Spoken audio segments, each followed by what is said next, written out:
Miss Rawlings has expressed it very well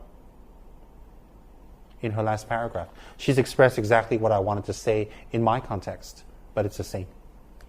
As is a tale, so is life. Life is just a story. It's just a tale. And how long it is doesn't matter. But how good it was, what we've done with it really matters. Wisdom is wisdom. And that wisdom is very, very simple. Condensed into two, which she clearly highlights.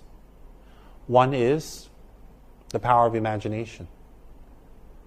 From the power of imagination, putting yourself in other people's places, you get rid of your own fears and insecurities, and you stop hiding. You just stop hiding, and you come out. When you come out and you stop hiding,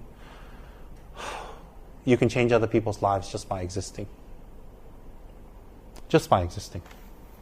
And to not count your life by what you have accumulated or acquired doesn't bring happiness at all. And to be real to yourself and to face it.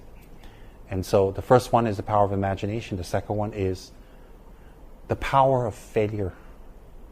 To fail on a small scale, on a medium scale, on a big scale. And to understand the failure and to embrace the failure and to embrace yourself through that failure. By